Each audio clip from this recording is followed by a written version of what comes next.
Welcome back. So let's look at these factoring problems that hopefully are a review for you.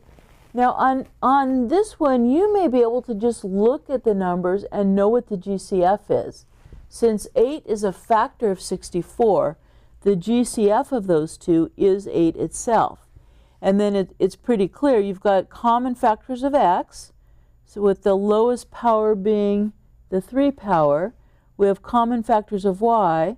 The lowest power is that squared that's on both of them. Okay, so there's our GCF. And I'm going to go ahead and write the answer down, and then I'll back up and fill in that optional extra step for those of you that need it. So I'm going to ask myself, okay, I've taken out a factor of 6. What's left?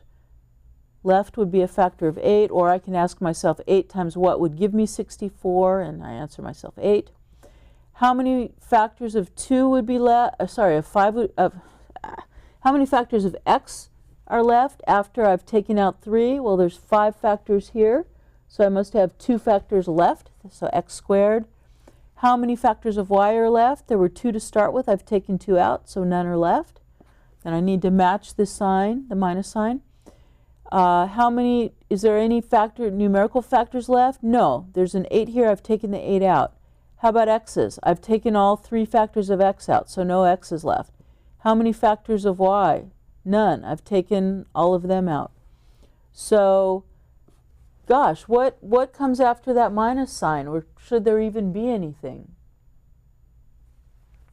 Well, let's check our answer as it is so far. So if I go to check it, that means I'm doing 8x cubed y squared times just 8x squared, and if that's all that's there, well then I've got 64x to the 5th y squared, and so I'm missing something, right? I've only got the first term. So how do I fix that? Well, I need what's basically a placeholder 1 there.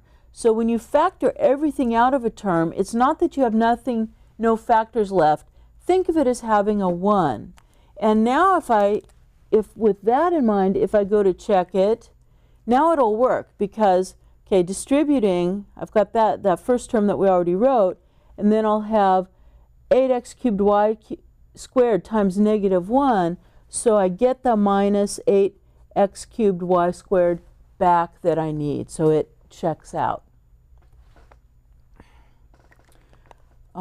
Okay, and for those of you that need to take this more a step at a time, it's the same mental procedure as what I talked through there.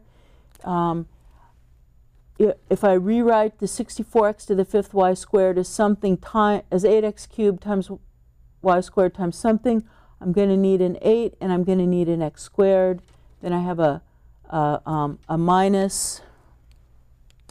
And again, if I want to rewrite that second term as 8x cubed y squared times something, what I'm going to need, well, that's everything. So what I'll need is just the 1, and the minus will go along with the 1. And that's how you would get that answer, breaking it down more step by step.